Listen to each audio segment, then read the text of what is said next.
Deal of the day, Dell acquiring EMC for $67 billion. This is the largest deal in technology sector ever. It's also a move by Dell to move away from the struggling PC business. Joining us right now is John Sculley. He is the former CEO of Apple. And John, it's good to have you on the program. Welcome. Thank you, Maria. We got to get to the biopic, the Steve Jobs film, because I certainly want to hear your take on how you feel you were represented in that film. But let me ask you about this deal, EMC and Dell. Given that you saw the revolution happening for PCs when you were running Apple, and what has happened since, how do you view this deal this morning?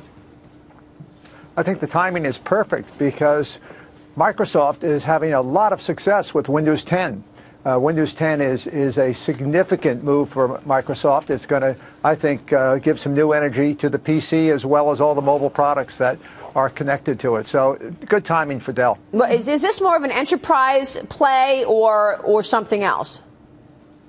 Well, Dell is obviously trying to de-emphasize the amount of their business that comes out of PCs, because it is a declining category in general and a low margin category. But it's a smart move. They've been working on security for a long time. It lets them emphasize that part of their business. Merging with EMC only strengthens that. So I think it's a very smart move. And Silver Lake is, one of the best private equity firms in the world that partnered up with Dell. So it's a good move for everybody. We were talking about VMware earlier, about Dell basically getting control of VMware without paying a big premium, with this tracking stock. What are your thoughts about that? VMware is a great business, and it's majority owned by EMC, and it's obviously where the crown jewel is in this whole deal. Okay, so that's really the gem here. We'll see if EMC holders basically push back on this. Let's move to the new film, Steve Jobs, generating plenty of buzz and controversy. John, were you happy about the portrayal of yourself by Jeff Daniels? Well, you have probably the best screenwriter for snappy, fast, smart, copy by Aaron Sorkin. You've got Jeff Daniels, who's a superb actor, and Danny Boyle, who was Slumdog Millionaire, as an Academy Award winner. How can you get much better than that?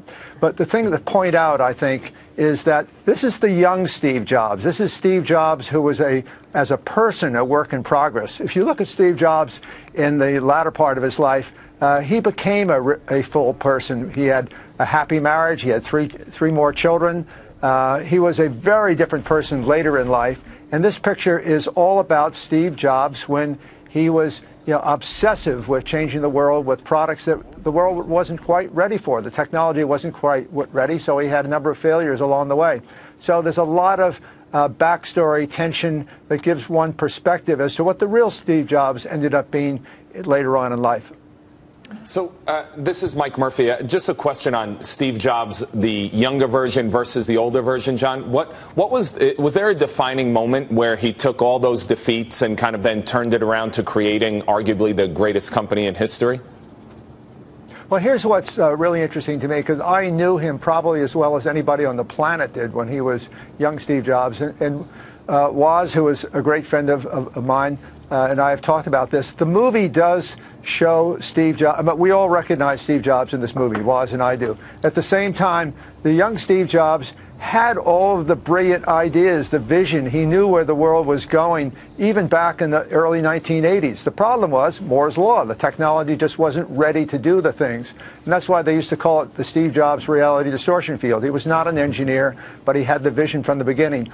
All of those things that he did so well late in life turned out to be based on the same first principles that I learned working with Steve back in the early 1980s. Well, John, it's Dagan McDowell. Then why are Steve's ex-wife, his wife, Lorene, and Tim Cook, and so many people who knew him later on in life, why are they so upset with this movie?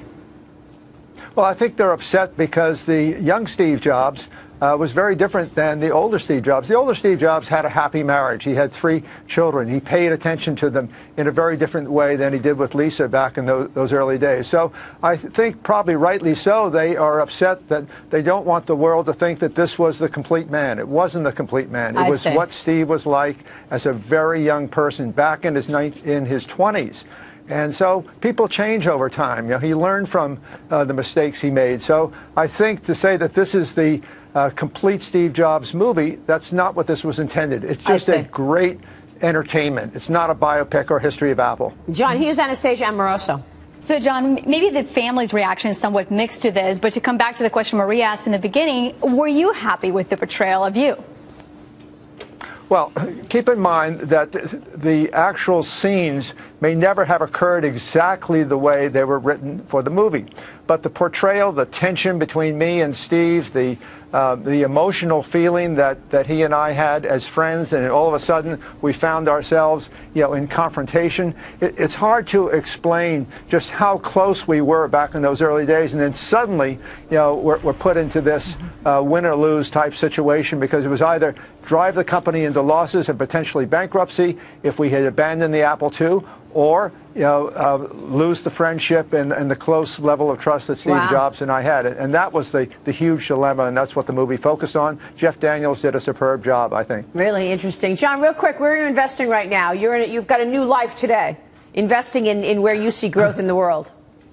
Well, I only do consumer businesses. I'm investing in a new consumer fintech platform, which we think is going to completely revolutionize consumer credit finance. I've just launched a smartphone in a totally different part of the market than Apple is in with the iPhone. Right. It's affordable products in the fastest growing markets around the world. I'm into health tech as well, with telehealth. So exciting things on the forefront. John, thank you so much for joining us. We so appreciate your time this morning. Thanks, we'll see you Maria, soon. for asking me. John Sculley.